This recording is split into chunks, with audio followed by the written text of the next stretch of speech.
As the heat of summer rages on, let us cool down once again by returning to a more refreshing topic, the rendering of water in video games. In our last episode, we worked our way up through the 8 and 16-bit era, following up with the early days of 3D graphics before finishing up with the era of Dreamcast and PlayStation 2. On part 2, we're diving into the world of Nintendo GameCube, the Xbox, and beyond. That means examining classics such as Super Mario Sunshine, Waverace Blue Storm, Half-Life 2, Morrowind, Halo 3 on Xbox 360, Hydrophobia, and a whole lot more. Feeling thirsty yet? All that and more is coming up on this episode of DF Retro. Let's dive in.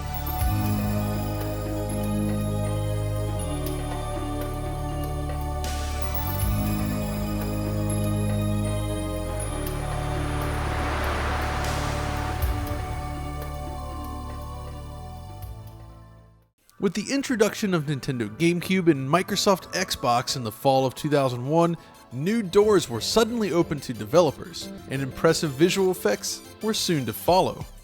Xbox introduced the console world to programmable shaders, while the GameCube offered its own unique feature set.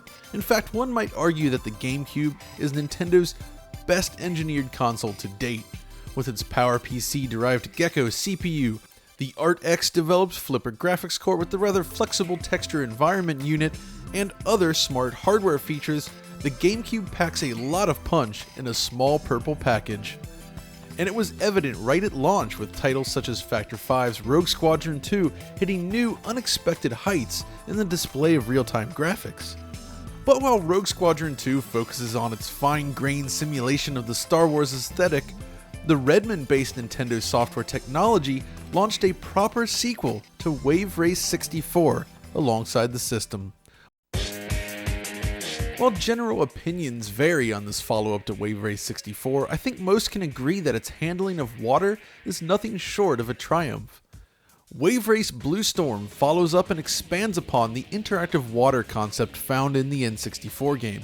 You're still racing around a course, slaloming between gates, while dealing with a beautiful wave simulation, but Blue Storm amps things up for the new console. The first thing you might notice is the addition of full scene reflections, an element lacking on Nintendo 64. As you race, the environment is reflected and distorted across the surface of the water. It looks fantastic and is correctly parallaxed with the surface, but how exactly is this achieved?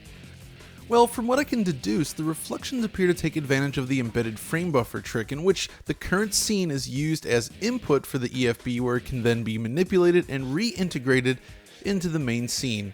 This is the input image sent to the secondary frame buffer. This is then modified and sent back to the external frame buffer to be used in the main scene.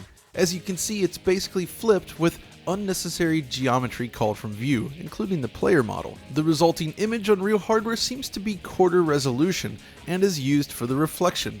Since the player model is called from this main view, a second local reflection is generated directly below the player. There's more to it than that, but that's kind of the basic gist. So using Dolphin, we can enable a free camera option to decouple the viewport from the point defined by the game itself. When aligned properly, it displays the scene inverted to give the impression of real reflections, but if you change the positioning using the free camera option, these calculations are no longer valid since the game has no way of tracking the position of the free camera. Thus we get corruption like this. From what I understand, this idea of writing memory contents to an intermediate buffer and then manipulating the contents is kind of similar to what we see today with render targets. The basic idea involves storing the various buffers required for things such as a deferred renderer or complex surface effects, and then using them to create the desired result. You can render out to a texture, manipulate the texture using pixel shaders, then utilize the results in your main scene. Not unlike what we're seeing here in Waverace. Then there's the wave simulation itself. With the increased polygon crunching power of the GameCube, NST can greatly increase the density of the water mesh while pushing its view distance out further from the player. In fact, if we zoom out here using an emulator, the water itself seems to encircle and follow the player character around the map, with increasingly complex subdivision occurring based on proximity to the player. At a distance, the mesh is suitably simplistic, but the water directly around the player model utilizes a higher density mesh. The developers have control over the ripple patterns across the entire surface, allowing for a wide range of stage types, including this stormy sea area. Racers all interact with the water surface as well, producing both polygonal water trails while exhibiting realistic buoyancy. Beyond this, the water surface itself features an animated surface texture to further increase the sense of realism. Dolphin can even reveal individual texture formats. We can see that the water surface here, for instance, uses the IA8 format, which is used for storing 8-bit intensity values alongside a separate alpha channel for transparency purposes. Taken together though, the result remains impressive to behold. The smooth waves and ripples vary greatly from track to track, and the simulation feels suitably realistic. It was a great way to show what the Nintendo GameCube could achieve right at launch. Less than a year later, however, Nintendo released the next mainline Mario adventure, Super Mario Sunshine. Unlike your typical Mario game, Sunshine focused on a singular island locale and its surrounding lands. It also features Flood, a back-mounted water cannon that Mario uses throughout the game. Now, if you ask anyone about the topic of water in video games, Mario Sunshine is typically one of the first games to be mentioned. Water plays a huge role in Mario Sunshine, and honestly, it still looks great today. The beautiful waves and sparkling water surface are gorgeous to behold, but how was it done? Well, the water, like many things in graphics rendering, is a combination of careful design and clever techniques. And one specific aspect of it has already been examined in great detail by a software engineer known as Jasper St. Pierre over on his blog Clean Rinse. If you want to mess with these interactive examples yourself, be sure to check out his blog, but I'll attempt to summarize here. We're basically starting by discussing the water surface itself, what creates that effect. Well, at its core, it's simply a trick using mip-maps in a creative way to help create the illusion of sparkling water. It starts with a pair of textures, which scroll at an even interval across one another, creating this effect. When blended with the background colors, it can appear blue, orange, or any other color the artist desire. It's kind of a simple effect on its own, and Nintendo itself has utilized this crisscrossing pattern back in The Legend of Zelda Ocarina of Time. See what I mean? But really, this is just the beginning of it. The next step relies on a creative use of mip-maps, and as a refresher, mip-maps are basically pre-computed textures used to reduce pixel reads on the GPU while reducing texture aliasing in a scene. The application then is based on distance from the camera, so smaller textures are used at a greater distance. These can of course be blended together smoothly using various texture filtering features, but you're ultimately looking at a series of increasingly small textures based on a single base texture. With Mario Sunshine though, Nintendo is basically assigning different textures to the various mip-map layers rather than using miniaturized versions of a base texture. So water textures near the camera have no pixels at all. It appears completely transparent. This is what prevents the water textures from colliding with the camera and also allows the player to see below the surface easily. Following that, we have a selection of different water textures of varying strength. Of note, the third mip-map layer is the brightest here, and it's used to give the impression of a band of light reflecting across the surface. It basically simulates sun reflecting off the water surface. The final step then involves a simple alpha test function, which produces results like this. It's a very clever solution, but it's only part of what makes the water so special. The next thing we have are the water refractions both above and below the surface, as well as full scene reflections in specific areas. This is another fascinating trick that involves using the embedded frame buffer to create cool effects. Looking first at the water refraction, from what I can tell at least, the scene is rendered out to the EFB and the resulting image receives a distortion effect that is then overlaid back into the scene. This is used to represent both the heatwave effect across the game and the water refraction when peering through the surface or from below it. It's also used to draw things like reflections in the stage. The entire scene is reflected in the water and parallax corrected to the camera frustum. Sunshine really goes nuts utilizing the EFB then. A flat plane resides just in front of the player, for instance, and it's used to create heat waves and the darkening effect used across Isle Delfino during game progression. Then there's the water itself. If we dip below the waterline, you can still see the surface above Mario distorted by the ocean, right? Well, in reality, this surface appears to be completely opaque when viewed from this angle. The geometry on the other side is not called, however, instead it's used as a source for the EFB. What you're seeing is a separate image rendered out to that secondary buffer that is then sent back to the final frame with a distortion effect applied to give the impression of looking at refractions.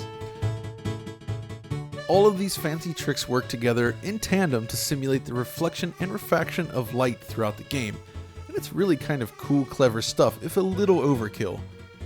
Then there's the wave simulation. While not as robust as Waverace, it still manages to look great. The water surface seems to use a function to produce a smooth wave pattern, causing the water to lap up smoothly on the shore.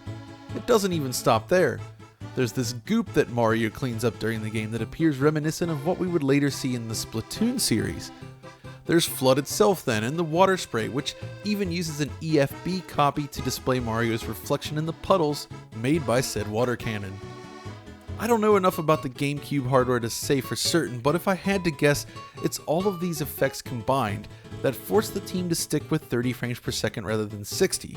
After all, the preview footage of the game was shown at 60 FPS prior to all of the effects being fully implemented, and I'd imagine the cost of rendering out these scenes to the secondary buffer would have a significant impact on performance, but again, that's just my guess. Of course, Waverace and Sunshine aren't the only GameCube titles to make waves. I already discussed the deformable water mesh in Metroid Prime back in that retrospective, and it still looks great here, of course. I can see why the team opted to avoid creating optical refractions and reflections, however, since it does seem to be expensive, and they wanted to hit 60 FPS. Again, just a guess though. Rare is certainly no slouch in this department either. Starfox Adventures is perhaps one of the most technically impressive games available for the GameCube. With its large environments, smooth 60 frames per second frame rate, impressive lighting, and great use of fur and grass shading, it's really top tier material. Its water rendering is also suitably impressive. Basically, Starfox utilizes the same render to texture feature that we saw in our initial two games covered today, though the overall effect does seem somewhat less ambitious overall. The scene is copied off to a secondary buffer, and then that is used as the basis for reflections here. As Fox wades through the water, there's also some nice ripple effects that trail behind him. Still, overall, the usage does seem somewhat simplified compared to Waverace and Mario, with more noticeable edge artifacts visible throughout, but really, it still works. In revisiting the game though, I was most impressed with how Rare handles the grass. No doubt taking advantage of the texture environment unit, most of the grassy surfaces appear to have proper depth with an effect that simulates blades of grass, similar to Fox's fur. So while the actual rendering of water is merely good, the overall package is tremendously impressive, especially at 60 FPS and widescreen. There are other GameCube games with similar water effects as well, of course, but one of the most unique representations of water can be found in The Legend of Zelda: The Wind Waker. And this is an interesting case. You see, the game is heavily focused on a toon-like presentation that happens to take place in a flooded kingdom. So there's a need to render a lot of water here, but not necessarily in a realistic manner. At its base, the ocean surface consists of a repeating texture pattern. Tiling a single texture across a large surface plane, however, is a difficult thing to nail artistically, but Nintendo's artists did a great job here. The surface texture appears to use a subtle warping technique, which further reduces the sense of obvious tiling. The pattern and texture vary throughout, however. At some points, the water itself is nothing but an empty blue expanse, with some animated wave textures appearing at random. It also uses mipmaps to quickly fade to blue in some areas, which help reduce the effect of tiling. These elements are all fairly simple, but very effective in the context of this game. The next important piece stems from the movement of the water surface itself. Using what appears to be a series of sine curves, the ocean surface undulates and swells in a convincing manner. The roughness of the ocean also varies throughout the game according to position and weather. The simulated area is large as well. If we zoom out here using Dolphin, a large grid representing active ocean becomes visible. This plane moves around with Link, who seems to be the anchor for the entire simulation. It's gorgeous and effective. At this point though, I think it's fair to say that Nintendo's first and second party teams did a phenomenal job utilizing the hardware, and most of these examples still hold up brilliantly even today. But the Cube wasn't the only game in town.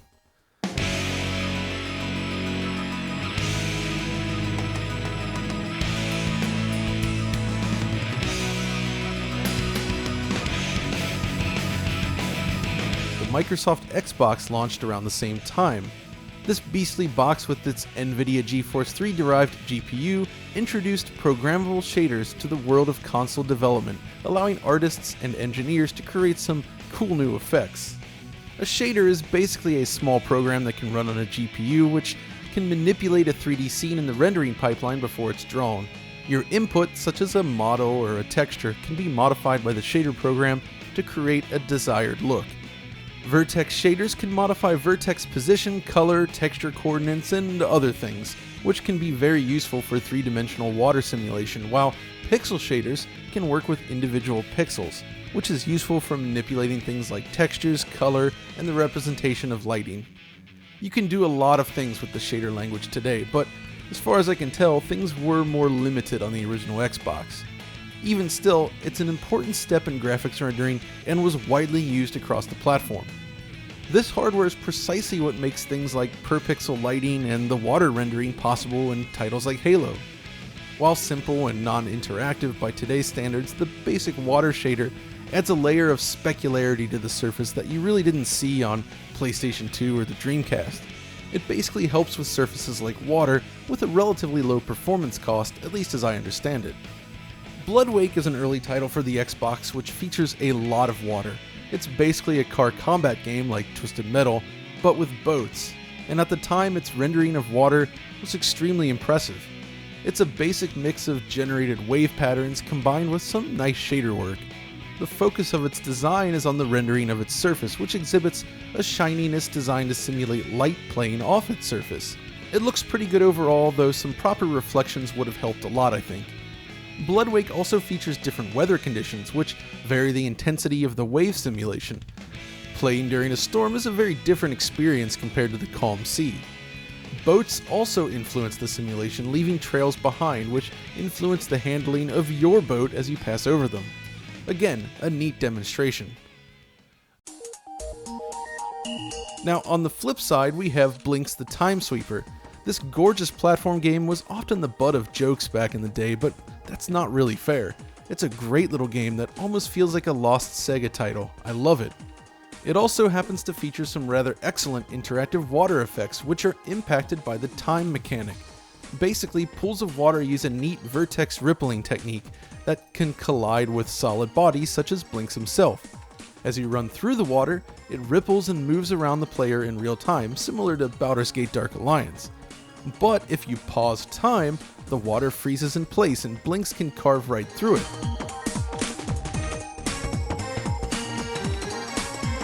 When time starts again, everything falls back into place realistically with strong ripples.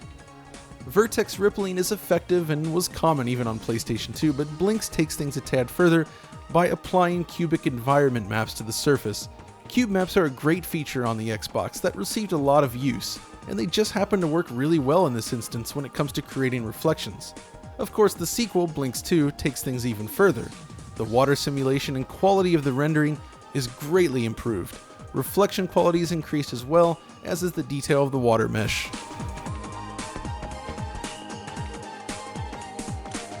Another mainstay of the early Xbox era is The Elder Scrolls III Morrowind. For many users, this is one of the first examples of a game using programmable shaders for water. It's available on the PC as well, of course, but we're looking at the Xbox version here. Compared to the rest of the environment, the water takes on a more realistic appearance, I think. Reflections are approximated, but the end result is still attractive most of the time, and it looked really impressive for 2002. When it rains, the water surface is changed to reflect this, with the appearance of a drop-like pattern which really amps up the atmosphere. In addition, a ripple shader is applied to the area around your character, giving the impression that you're interacting with the surface. Unfortunately, while it looked great for its time, there are several flaws evident today, especially on the Xbox. PC users can apply tweaks and mods to overhaul the game, but we're looking at it through the lens of 2002. The The first issue is that reflections aren't updated regularly. When it does happen, it can look rather jarring like this. The reflection just sort of snaps into a new position. Beyond that, the surface animation is updated at a reduced rate compared to the main render, resulting in reduced overall fluidity. The water surface itself is also completely opaque, which becomes especially evident when trying to swim across it. Still, these were the early days of pixel shading, so it deserves a spot in history, and it's one of the things that sticks out about the game. Beyond Good and Evil is another example I'm fond of, though this doesn't necessarily use pixel shaders. While exploring the environment in your hoverboat, the world is covered in this gorgeous water effect. But what's interesting here is that the effect is retained across multiple platforms, including the PlayStation 2. My best guess here is that the reflections are derived from textures rendered out each frame, similar to Waverace Blue Storm. As each console varies from one another, however, this implementation may vary as well. With Dolphin, we can confirm that the embedded frame buffer is utilized, but how is this achieved on PlayStation 2 and Xbox? It's difficult to guess, but the results speak for themselves. Another game from this era that renders out full scene reflections to a texture is the original Far Cry. Both the PC version and the Xbox pseudo-sequel that followed a year later. The PC version offers a large-scale open-world environment with dense foliage and huge draw distances. It was amazing for 2004, and we really hadn't seen anything like it before. Now, the water also looked pretty good at the time, but it isn't necessarily as convincing as other examples. The scene appears to be captured into another buffer, rendered to a texture and manipulated, then applied to the water surface. The ripples look great, but the issue here is that the amount of geometry rendered to the reflection buffer seems to be limited, so distant objects don't appear correctly, leading to what amounts to holes in the reflection.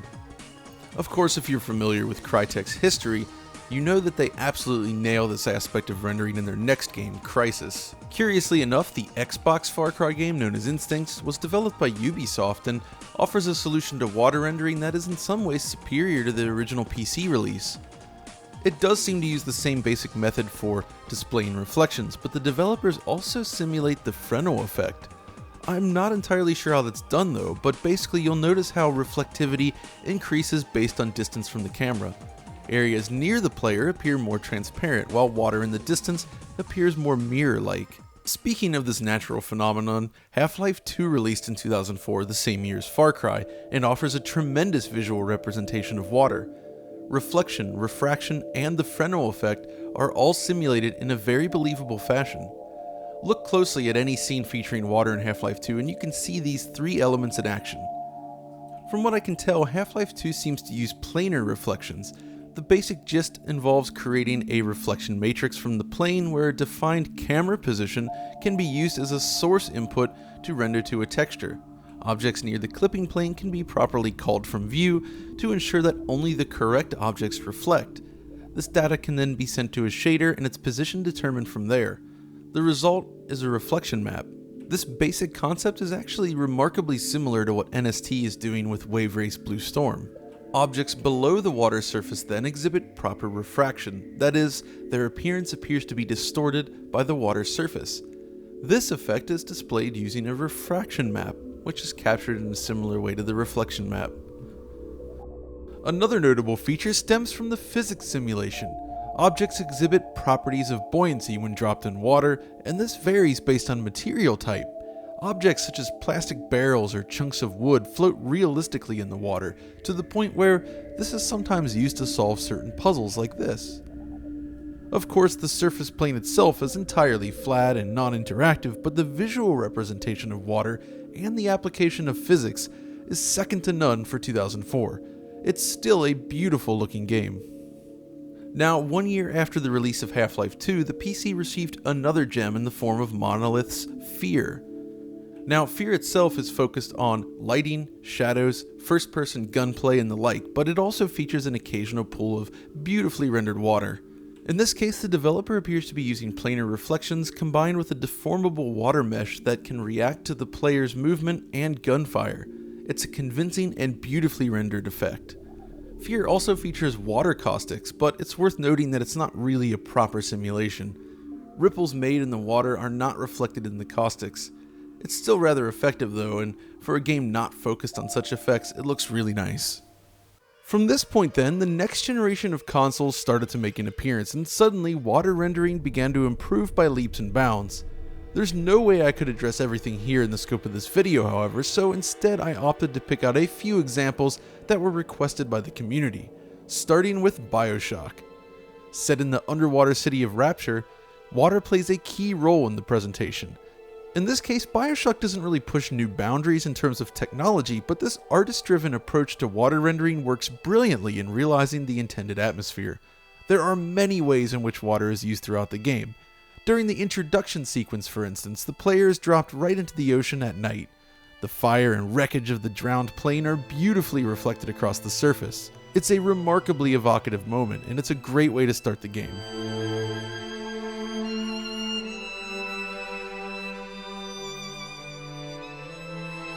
Then, moments later, the player steps into a bathysphere, descending into the underwater hell that is Rapture. The water laps up over the window as the descent begins, and following a stirring speech by Andrew Ryan, the player is introduced to the city itself. Here the developers seem to use a subtle mix of rippling of the view and lots of transparent particles used to represent air bubbles, a technique you'll see later when peering through the windows from within Rapture. Once in the city, water is visible everywhere. It pools in shallow puddles on the floor, drips from the ceilings, and fills entire rooms. It's a perfect blend of excellent art direction and attention to detail. In some scenes, water caustics are visible as light plays off the water surface, and it looks great. In another early area, a piece of plane crashes through a tunnel, unleashing a flood on the player. Using a mix of 2D billboards, geometry, and water textures, you really get a sense that the tunnel is violently filling up behind you. Gorgeous water refractions are evident as well in some areas, like this, where the tiles situated below the water surface are properly distorted. Even small puddles exhibit a similar quality. In select scenes, the game even seems to make use of planar reflections to set the mood. This particular moment looks fantastic.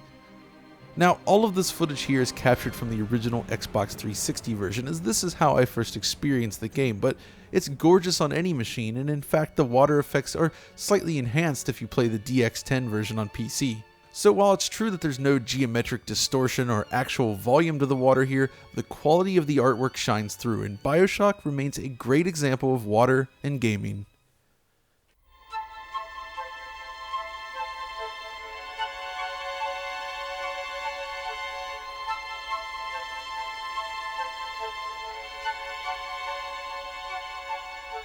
Halo 3 is another game that deserves a mention here, with a very different approach to water. While Bioshock focuses on recreating the effect of light playing off the surface of water, Halo 3 goes for a more robust simulation. The fluid system is primarily focused on interaction and depth. Water in Halo 3 is primarily presented as a plane with generated wave and ripple patterns. For a game with such large bodies of water, it's rather convincing, especially in these larger maps. Now, in some stages, such as the first mission, the water appears calm, with gentle ripples flowing across its surface. Water dripping from the ceiling of a cave structure creates concentric circles in the water below. In a later mission, however, players encounter a much larger body of water with real-time geometric ripples, which also react to player movement and weapons fire, not to mention the Warthog. So while the reflection and refraction of light is limited in this particular instance, the appearance of choppy water is remarkably convincing.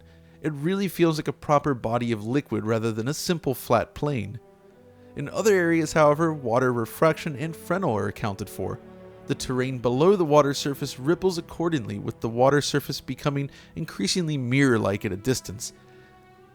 It's a shame then that some of the later games in the series, including the otherwise advanced Halo 4 and 5, feel like a step back compared to Bungie's Halo 3 in this regard.